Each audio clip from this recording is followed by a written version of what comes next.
They handed me a yellow badge at my daughter's wedding. Restricted access, it said. My wife whispered I wouldn't get dinner. I'd just written an $87,000 check for this day. So I walked to the gift table, grabbed my envelope with $300,000 inside, and left. What I discovered next about my wife and son-in-law destroyed everything I thought I knew about my family. My name is Robert Kincaid. I'm 58 years old, and I've spent the last 30 years building a medical equipment distribution business from nothing. Started in a rented warehouse in Newark with 2 used delivery trucks and a dream that my kids would never know what it felt like to choose between paying the electric bill or buying groceries. I succeeded. Put Michael, Amanda, and Ella through college debt-free. Owned my home outright. Had enough saved to retire twice over if I wanted to. But success doesn't buy you respect. Not in your own home. Anyway, Amanda's wedding was at the Riverside Estate. One of those venues where they charge you $300 just to look at the gardens. My wife, Patricia, Trish to everyone except creditors and doctors, had spent 18 months planning every detail. The napkins alone cost more than my first car. I wrote the checks without complaint because Amanda was my daughter, my firstborn, and I wanted her day to be perfect. I arrived early, wearing the charcoal suit I'd bought specifically for this occasion. The parking attendant directed me to the guest lot, which seemed odd since I was the father of the bride, but I didn't make a fuss. Inside, the coordinator, a woman named Jennifer with a clipboard and a headset, smiled at me like I was delivering flowers. Name? She asked. Robert Kincaid. Amanda's father. She scanned her list, frowned, then reached into a box and pulled out a plastic badge on a cheap lanyard. Not the elegant cream-colored ones other guests were wearing. This one was bright yellow with black letters. Restricted access. What's this? I asked. Oh, it just means you'll need to check with an usher before entering certain areas. Security protocol for the day. I clicked it on because what else was I going to do? The ceremony was beautiful. Amanda looked radiant, walking down the aisle on the arm of Trisha's brother, Uncle Paul. Not me. When I'd asked about it 3 months ago, Trish had said Amanda wanted someone more present in her life. I stood in the 4th row, behind cousins I'd helped financially through 2 foreclosures. Nobody looked at me. The reception was worse. The seating chart had my name at table 14, near the kitchen doors. Trish found me staring at it. Robert, don't make a scene, she whispered. I'm the father of the bride. Where's the head table? That's for immediate family and the wedding party. Trish leaned closer. Your badge means no plate for you. Anyway, we had to cut costs somewhere. The words hit like a punch. No plate. At my own daughter's wedding. The wedding I'd written an $87,000 check to help fund. I walked to the gift table. My envelope sat near the bottom, thick and white. Inside was a certified check for $300,000. The education fund I'd built since Amanda was born, liquidated stock, and savings accumulated over 15 years of driving the same truck. I picked it up and tucked it into my jacket. Robert, where are you going? Trisha's voice turned uncertain. I didn't answer, just headed for the exit. Robert, don't you dare make a scene. I pushed through the doors. Behind me, rapid footsteps clicked on stone. Please. Trish grabbed my arm in my car. I didn't mean it. Come back. Please, I didn't mean it. I looked at her hand, then her eyes. The tears weren't for me. They were for the embarrassment, for the ruined picture. Yes, you did mean it, Trish, I said quietly, removing her hand. You meant every single word. The money, Robert. What about the check? There it was. Not us or Amanda. The money. That's between me and my daughter now. You made your choice when you handed me that badge. I got in and drove away. In the rearview mirror, Trish stood in the parking lot, one hand over her mouth, the venue's warm glow behind her. Then I turned the corner, and she disappeared. I drove for 2 hours straight, no destination in mind, just putting distance between myself and the Riverside Estate. The check sat in my jacket pocket like a lead weight, a physical reminder of everything that had just collapsed. My phone started buzzing around the time I hit the interstate. Trish, then Amanda, then numbers I didn't recognize. I let them all go to voicemail. Around 10 p.m., I pulled into a truck stop diner off Route 80, the kind of place where the coffee's always hot and nobody asks questions. I ordered eggs and toast from a waitress named Dolores who looked like she'd seen it all and wasn't impressed by any of it. Rough night, she asked, refilling my cup. You could say that. Wedding or funeral. I looked down at my suit. Wedding. Yours or someone else's? My daughter's. Dolores nodded slowly. And you're here instead of there. That tells me everything I need to know. She walked away before I could respond. I sat there until midnight, watching truckers come and go, listening to the clatter of dishes and the low hum of conversation. Normal people living normal lives, untouched by the kind of betrayal that makes you question 30 years of marriage. My phone buzzed again. This time it was a text from Michael, my son. Just 3 words. Dad, you okay? I stared at those words for a long time. Michael had always been different from Amanda. Straightforward, honest, never played games. He'd chosen to be a firefighter instead of joining my business, and I'd respected that. Supported it, even. Now I wondered if he'd seen something in our family that I'd been too blind to notice. I texted back, I'm fine. At a diner. Need some time to think. His response came immediately. I heard what happened. Table 14 and a restricted badge? That's messed up, Dad. So word was already spreading. Good. Let them all know exactly what kind of people they were celebrating tonight. Did you know about this? I typed. 3 dots appeared, then disappeared, then appeared again. Finally, Mom told Ella and me we weren't important enough for the head table either. We're at table 9 with some of Derek's college buddies. But we got plates, so I guess we ranked higher than you. This whole thing is wrong. I felt something loosen in my chest. At least I had 2 kids who still had their heads on straight. 2 kids who understood that blood meant something more than seating arrangements and fancy badges. Where's Ella? I asked, sitting next to me, looking like she wants to set the centerpiece on fire. She's furious. Keep asking where you went. Tell her I'm okay. Tell her I'll call tomorrow. Dad, seriously, where are you going to go tonight? Good question. I hadn't thought that far ahead. Home wasn't an option. That house belonged to Trish in every way that mattered. She decorated it, filled it with her friends, made it into a showcase for her perfect life. I'd just been the wallet that funded it all. I'll figure it out, I typed. Don't worry about me. Too late for that. I paid my bill, left Dolores a generous tip, and walked back to my car. The night air was cool, clean, carrying the smell of diesel and distant rain. I sat behind the wheel and pulled out the check, looking at the numbers in the dim light of the parking lot. $300,000. Amanda's future, or what I'd thought would be her future. Now it was leverage. Now it was a statement. I started the engine and headed north, toward the lake house. The one property Trish had never cared about because it was too rustic, too far from her social circle. The one place that was still mine. The lake house sat on 3 acres of pine and birch, 2 hours north of the city, far enough from civilization that you could actually see the stars at night. I bought it 15 years ago with the first real profit from my business, back when I still thought Trish and I might grow old together in a place like this. She'd visited exactly twice, complained about the lack of cell service both times, and never came back. I pulled into the gravel driveway around 2 in the morning. The house was dark, silent, exactly as I'd left it 3 weeks ago after my last solo fishing trip. I unlocked the door and stepped inside, breathing in the familiar smell of cedar and wood smoke. This place had always been mine, titled in my name alone, paid for with money I'd earned before we'd combined our finances. Trish had never wanted it in the divorce, assuming there ever was a divorce, which now seemed inevitable. I made coffee in the old percolator, the kind that takes 10 minutes and sounds like a small engine warming up. While it brewed, I sat at the kitchen table and finally checked my voicemails. 17 messages. I listened to the first 3. Trish, voice tight with fury. Robert, you need to come back here right now and explain yourself. You've humiliated Amanda on her wedding day. How could you be so selfish? Amanda, crying, Dad, where did you go? Mom says you took the check. Please call me back.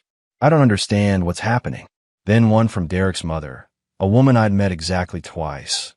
Mr. Kincaid, I don't know what kind of man walks out on his daughter's wedding, but you've certainly shown your true colors tonight. I deleted the rest without listening and pulled out my laptop. If they wanted to know what kind of man I was, I'd show them exactly that. I opened my email and started drafting a message to my lawyer, Frank Hutchins, a man who'd handled my business contract for 20 years and knew where every dollar of my money lived. Frank, need to schedule an emergency meeting Monday morning. Subject, asset protection and estate revision. Bring all documentation related to family trusts, joint accounts, and the education funds. Time to make some changes.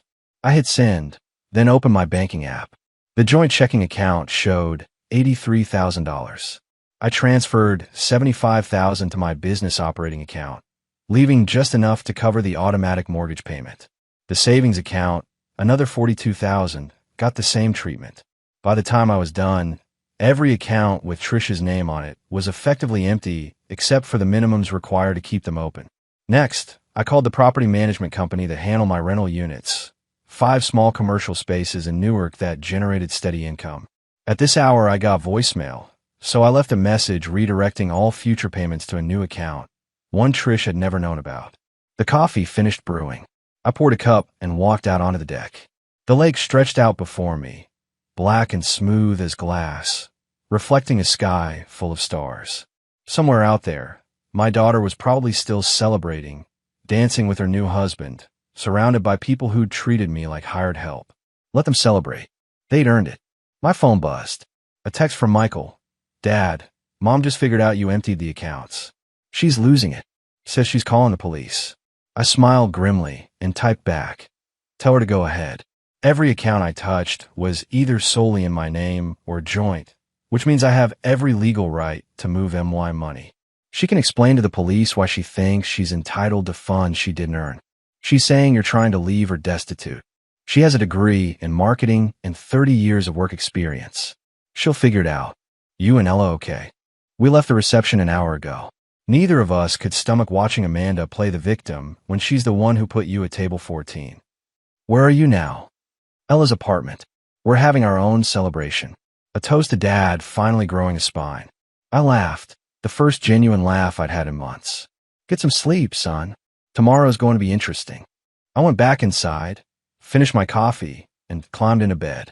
For the first time in years, I fell asleep without the weight of someone else's expectations pressing down on my chest. Sunday morning arrived with weak sunlight filtering through the pine trees and the distant call of loons on the lake. I woke at 6, a habit formed from 30 years of running a business, and made myself a breakfast of eggs and bacon. Real food, cooked the way I liked it, without anyone commenting on cholesterol or suggesting I try egg whites instead. My phone had accumulated 23 more messages overnight. I ignored them all and focused on my laptop, pulling up documents I filed away years ago. The family trust, established when Amanda was born. The education fund, built from quarterly contributions over 27 years. The life insurance policy with Trish as primary beneficiary. All of it needed to be reviewed, revised, and in some cases revoked. Around 9, my phone rang. Frank Hutchins, my lawyer, calling from his personal cell. Rob, I got your email. What the hell happened? I gave him the short version. The badge, the table assignment, the whispered comment about no plate, the $300,000 check currently sitting in my jacket pocket. Frank was quiet for a long moment. Then, Jesus, Rob, I'm sorry. That's brutal. I need everything protected, Frank. Every asset, every account, every piece of property. I want a complete separation of finances. And I want it documented so thoroughly that even God couldn't argue with it in court. You're talking about divorce. I'm talking about protecting myself from people who see me as an ATM machine with legs. What about Amanda? The education fund was set up specifically for her. I looked out at the lake, watching a heron pick its way along the shoreline. The fund had conditions, didn't it? I remember you insisted on including clauses about respect and family obligations. Yeah. Standard behavioral provisions. They're in there to prevent beneficiaries from taking the money and disappearing or treating the grantor like garbage. But Rob, enforcing those clauses means going to court, making everything public. Good. Let it be public. Let everyone see exactly what kind of family I've been funding. Frank sighed. All right, I'll draw up the paperwork. But you should know, Trish has probably already called a lawyer of her own. This is going to get ugly. It was already ugly, Frank. I'm just refusing to pretend anymore. We talked for another 20 minutes, laying out a strategy. Freeze the education fund, pending review. File for legal separation. Redirect all business income to protected accounts. Change beneficiaries on insurance policies. It was surgical, methodical, and completely legal. After we hung up, I called Rachel Mercer, my goddaughter, and the closest thing I had to a daughter who actually appreciated me. She answered on the second ring. Uncle Rob, I heard what happened. Are you okay?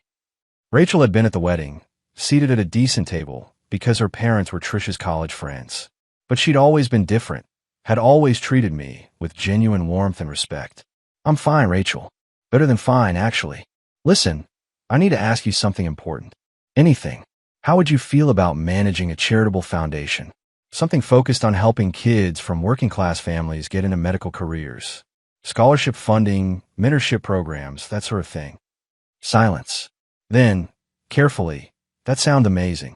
But Uncle Rob, that would require serious funding. I'm aware. Let's call it $300,000 to start, with more to follow depending on how well it's managed. You'd have full operational control, salary included. I'd just be the financial backer. $300,000. That's the same amount that was supposed to go to Amanda. Was being the operative word. Amanda made her choice when she put me at table 14. Now I'm making mine. Are you interested? Yes. Absolutely yes. Good. I'll have my lawyer draw up the paperwork this week. Welcome to the team, Rachel. After we hung up, I sat on the deck with my third cup of coffee and watched the sun climb higher over the lake. Somewhere back in the city, Trish was probably tearing the house apart, looking for financial documents. Amanda was probably crying, wondering where her money went. And I was here, finally free, finally in control of my own life. It felt like waking up after a 30-year coma. Monday morning, I met Frank at his office in downtown Newark. He had 3 manila folders spread across his desk, each one thicker than a phone book. The man looked like he'd been up all night, which he probably had. Before we start, you should see this, Frank said, turning his laptop toward me. On the screen was a video, grainy cell phone footage from the wedding reception. Someone had filmed me standing at the gift table, taking my envelope, and walking out. You could see Trish chasing after me, her mouth moving in what was clearly frantic pleading. The caption read, "Father of the bride treated like trash at daughter's wedding. Given restricted access badge, and told no dinner plate for him. He took his $300,000 gift and left." The video had been posted 6 hours ago. It already had 4 million views. Who posted this? I asked. Can't tell from the account, but the comments are brutal. 90% are supporting you, calling out your wife and daughter for the disrespect. The other 10% are calling you petty. I scrolled through the comments. Good. Let them see the truth. Rob, this changes things. Your family can't spin this as you having some kind of breakdown. There's visual evidence of how they treated you. Even better. Now let's talk about protecting what's mine. We spent 2 hours going through documents. Frank had already drafted separation papers, asset division proposals, and trust modifications. The education fund for Amanda had a clause I'd forgotten about, something Frank had insisted on including 27 years ago. Disbursement may be withheld if the beneficiary demonstrates sustained disrespect or exclusion of the grantor from significant life events. That's it, I said, pointing at the screen. That clause right there. A restricted access badge and no dinner plate at her wedding counts as exclusion, doesn't it? In my professional opinion, absolutely. We can freeze the fund, pending a family court review. Given that video evidence, I'd say you have a strong case for permanent revocation. Do it. Frank nodded and made notes. What about Trish? She's going to fight the asset separation. Let her fight. Every account I emptied was either mine individually or joint. She has no legal standing to complain about me moving my own money. And Frank, I want you to pull the financial records for the past 5 years. Every transaction, every purchase, every transfer. I want to know exactly where our money went. You think she was hiding something? I thought about Derek, the groom, about how familiar he'd seemed with Trish at the rehearsal dinner, about the expensive jewelry she'd been wearing lately, pieces I didn't remember buying. I think it's time I stopped assuming the best about people who've shown me their worst. We wrapped up around noon. As I was leaving, Frank's assistant stopped me in the hallway. Mr. Kincaid, I just want to say, my dad went through something similar with my sister. I'm sorry this happened to you. You deserve better. I thanked her and walked to my car. My phone showed 43 missed calls. I ignored them all except one from Michael. Dad, you need to see what's happening online. Someone posted video from the wedding, and it's everywhere. I know. Frank showed me. Mom's freaking out. She's getting destroyed in the comments. People are calling her all kinds of names. Amanda shut down her Instagram because people were flooding it with angry messages. Good. Dad, some news station wants to interview you. Local NBC affiliate. They called the house looking for comment. I stopped walking. A news station? Yeah. Said something about doing a story on wedding etiquette and family dynamics. They want your side of things. I thought about it. On one hand, going public would be pouring gasoline on an already raging fire.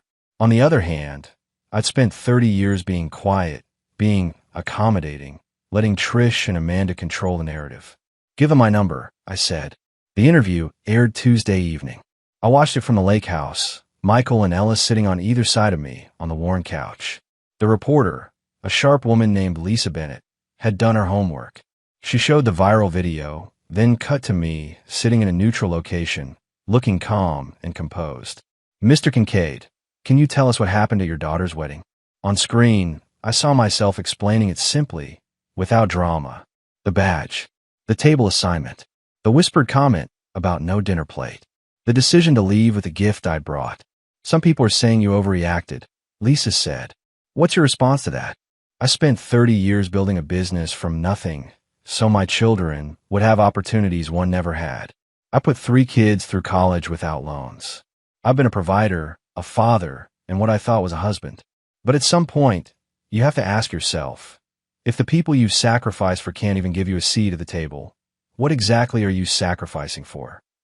The interview cut to Amanda's response, filmed outside her new apartment.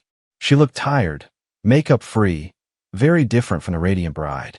My father has always been dramatic, Amanda said, her voice thin. He took something that wasn't about him and made it all about him. The badge was just a venue requirement. He's blowing this out of proportion. But Lisa had brought receipts.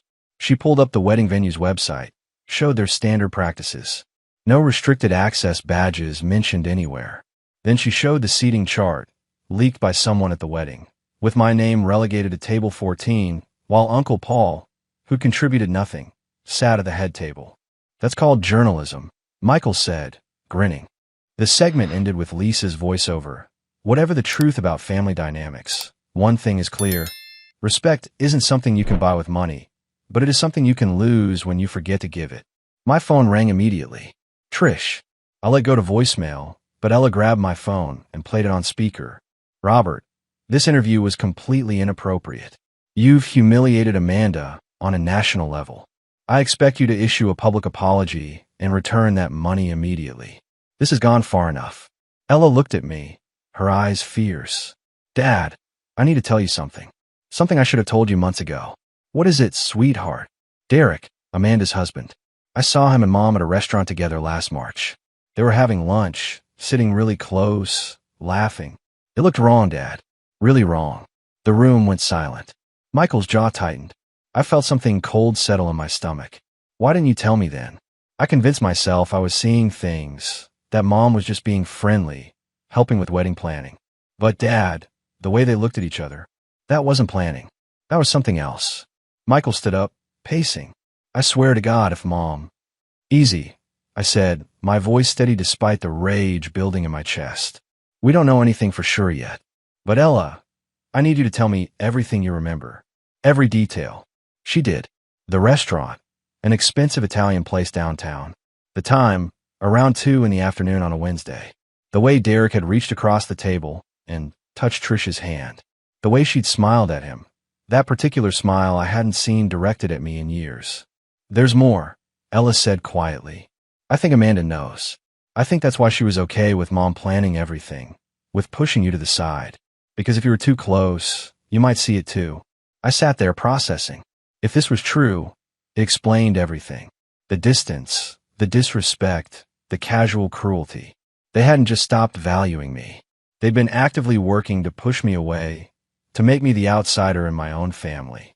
Frank's pulling financial records, I said finally. If there's evidence of an affair, it'll show up in credit card statements, hotel charges, unusual expenses. We'll know soon enough. Michael looked at me. And if it's true, I smiled, but there was nothing warm in it. Then I stopped playing defense and go on offense. If they want war, I'll give them war. Frank called Thursday morning with news that made my coffee taste bitter. Rob, I've been through the financial records.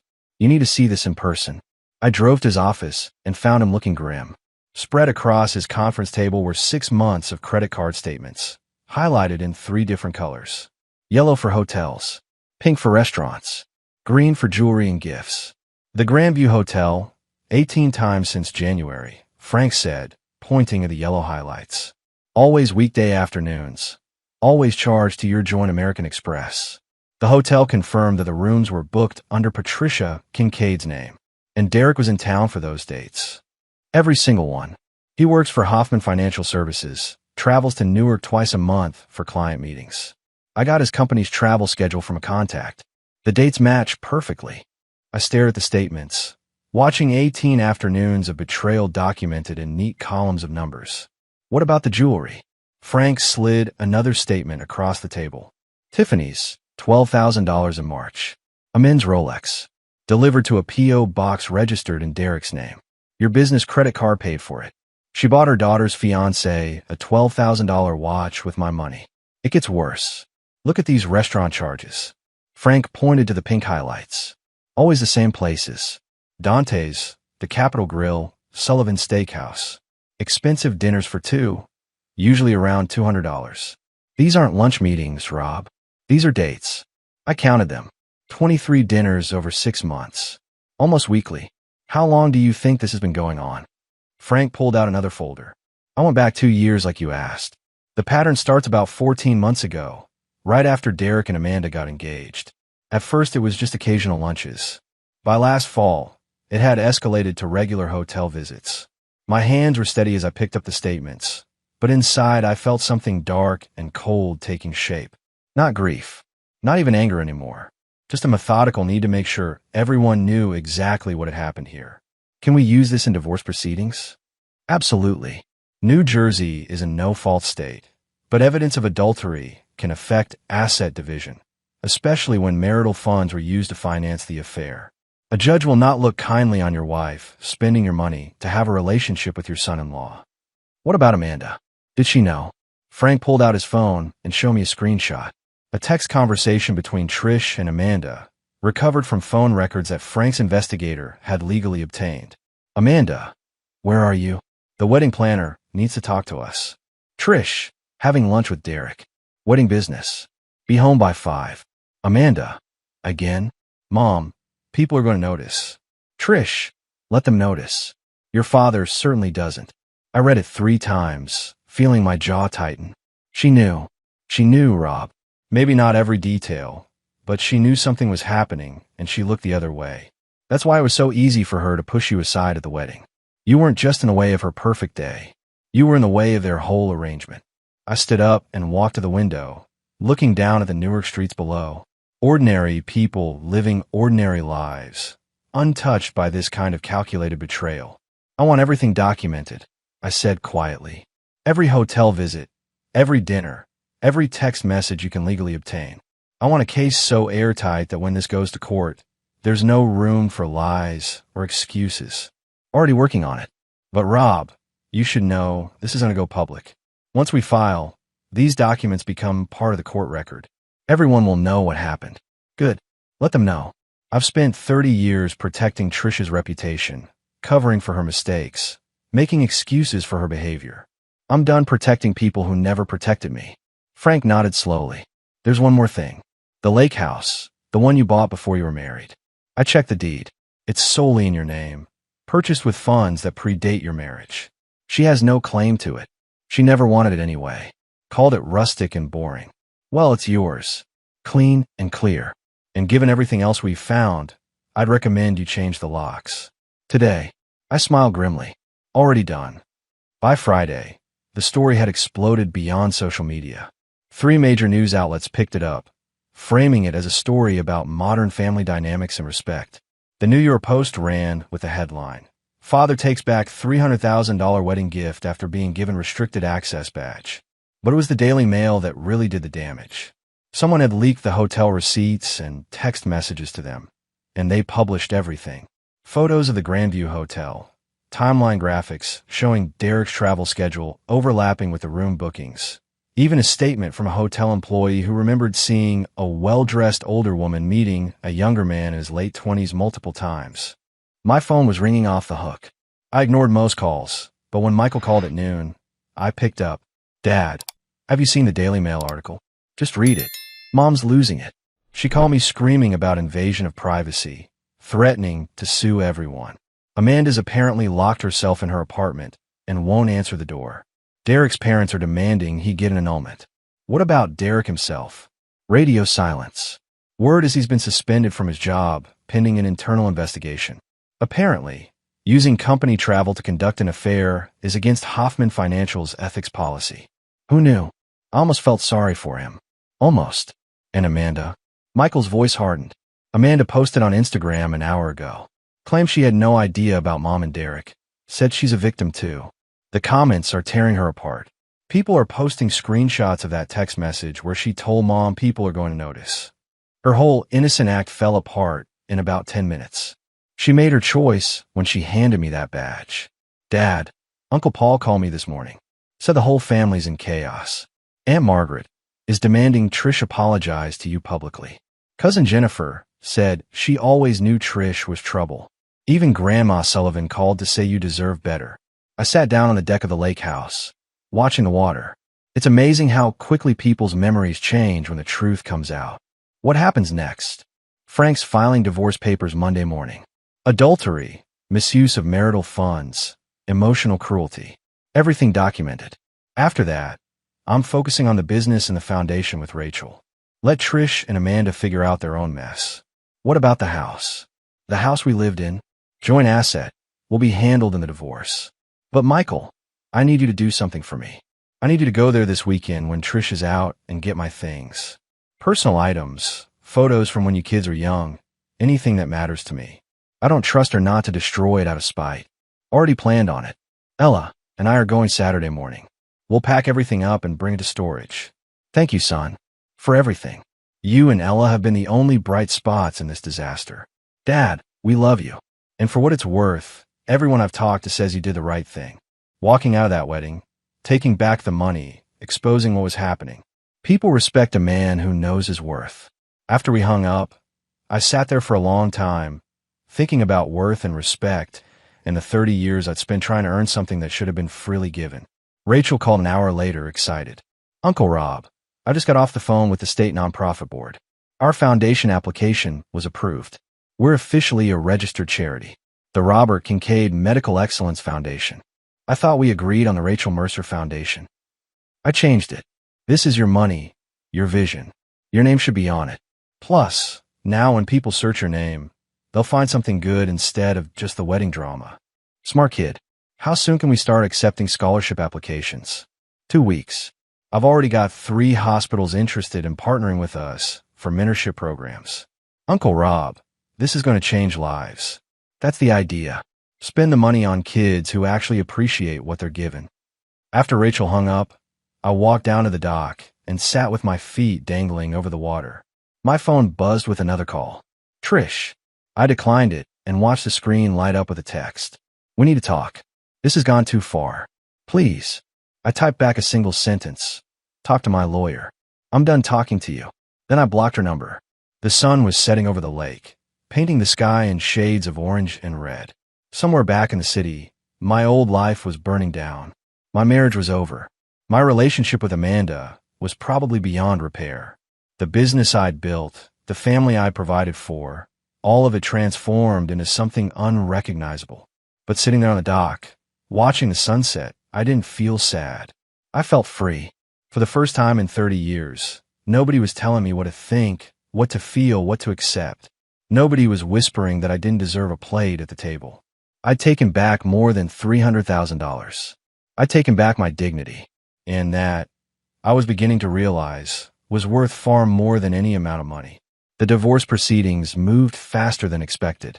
When you have 18 hotel receipts, 23 restaurant charges, text messages proving knowledge and complicity, and a $12,000 watch purchased with marital funds for your wife's lover, judges tend to expedite things. Frank called me 3 weeks after filing. Rob, Trish's lawyer wants to negotiate. They know they can't win this in court. What are they offering? She keeps the house in Newark. You keep the lake house in your business. She gets her car. You keep yours.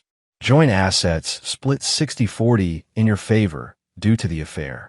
She waives any claim to your retirement accounts or future business profits. What about spousal support?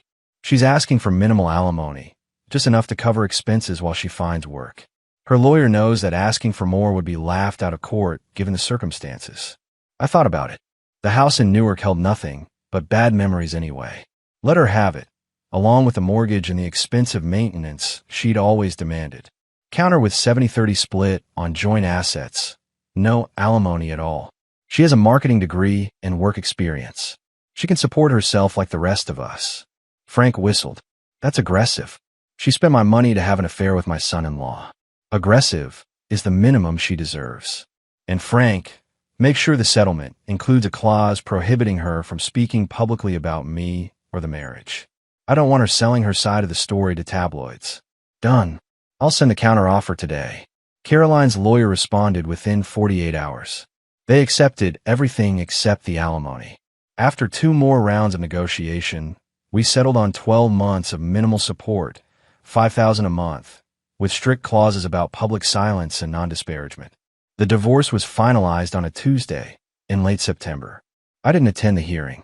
Frank handled it, called me afterward. It's done, Rob. You're officially a free man.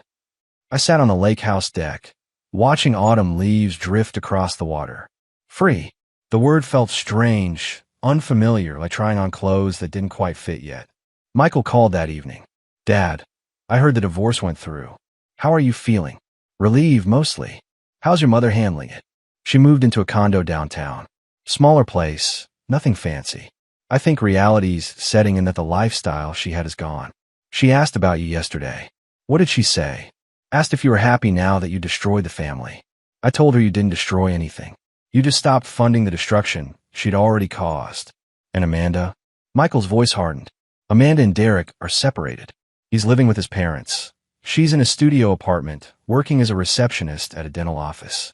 Her Instagram influencer career died when everyone found out what she'd done. Turns out brands don't want to partner with people who humiliate their fathers. I don't take pleasure in her struggles, Michael. Maybe not, but you shouldn't feel guilty either. She made choices. Now she's living with consequences. That's called being an adult. Ella called next. Dad, I have news. I got accepted into a nurse practitioner program at Johns Hopkins. Full scholarship. Starts in January. Ella, that's incredible. Congratulations, sweetheart. I couldn't have done it without you. Not just financially, but watching you stand up for yourself these past few months. You showed me that self-respect isn't selfish. It's necessary. After we hung up, I walked down to the dock and sat watching the sunset paint the lake in shades of gold and crimson. My phone buzzed with a text from Rachel. Uncle Rob, the foundation awarded its first 5 scholarships today. All 5 students sent thank you videos. Want me to send them to you? Please do. The videos arrived minutes later. 5 kids, ages 18 to 22, all from working class families, all heading into medical careers. They talked about their dreams, their struggles, their gratitude for an opportunity they'd never thought possible. One girl, Maria from Newark, looked directly at the camera and said, Mr. Kincaid, I don't know why you started this foundation, but thank you for believing in people like me. I promise I'll make you proud. I watched that video 3 times, feeling something warm and unexpected in my chest. Not happiness exactly, but purpose. These kids would do something meaningful with the money Amanda had taken for granted. The sun disappeared below the horizon. I stood up, stretched, and walked back to the house. Tomorrow I had a meeting with a potential investor interested in expanding my medical equipment distribution into 3 new states. Next week, Rachel and I were touring university campuses to recruit more scholarship applicants. Life was moving forward, and for the first time in 30 years, I was moving with it on my own terms. June arrived with warm sunshine and the smell of pine drifting through the lake house windows. I'd made some changes to the place over the winter, added a new deck, upgraded the kitchen, turned 1 bedroom into a home office. It wasn't rustic anymore. It was home. I was sitting on that new deck, reviewing quarterly reports from the business, when Michael's truck pulled into the driveway. He wasn't alone. Ella climbed out of the passenger seat, both of them grinning. Surprise visit? I asked, standing to hug them. Not exactly a surprise, Michael said. We told you we were coming. You just forget to check your messages sometimes. Old age, I said, smiling. We grilled burgers on the new outdoor kitchen I'd installed, sat around the deck table eating and talking about everything and nothing. Michael told stories about his fire captain training. Ella talked about her nurse practitioner program, how challenging and rewarding it was. Dad, Ella said carefully, we saw Amanda last week. I set down my beer. How is she? Struggling. She's working 2 jobs now, the dental receptionist thing and waitressing on weekends. Derek filed for divorce 3 months ago. She's living alone, no social media presence, pretty much isolated herself. She reached out to us, Michael added. Asked if we thought you'd ever forgive her. What did you tell her? That forgiveness isn't something you owe people just because they're family, that she'd have to earn it, and we weren't sure what that would look like. I nodded slowly. That's fair. Dad, Ella said softly. Do you think you'll ever talk to her again? I looked out at the lake, watching a family of ducks paddle past. Maybe. Someday. When she understands that respect isn't negotiable and love without respect is just manipulation. Until then, I have a life to live and people to support who actually value what I give. My phone rang. Rachel, calling with excitement in her voice. Uncle Rob, you won't believe this. We just got a grant from the state medical board. $200,000 for the foundation. They said our model of supporting working-class students is exactly what healthcare needs. That's fantastic, Rachel. You've done an amazing job. We've done an amazing job. This is as much yours as mine. Oh, and the first cohort of scholarship recipients, all 5 got accepted into their programs. Maria, the girl from Newark, is starting at Columbia Medical School in the fall. After hanging up, I looked at Michael and Ella. The foundation just got a state grant. $200,000. Dad, that's incredible, Michael said. You turned the worst moment of your life into something that's changing other people's lives.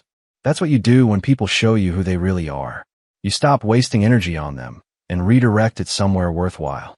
We sat there as the sun set. 3 people who'd chosen to stick together when everything else fell apart. My phone buzzed again.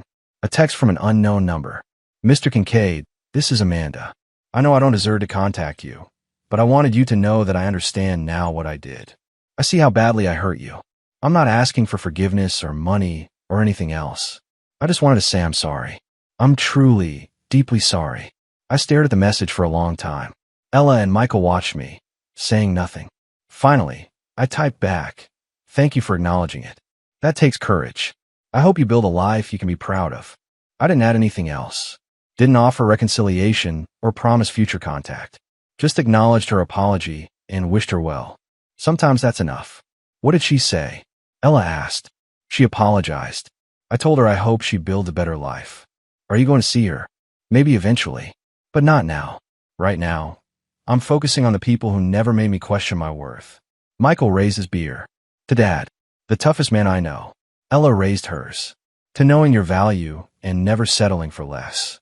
I raised mine. To second chances. Not for the people who hurt you, but for yourself. We clinked bottles as the last light faded from the sky.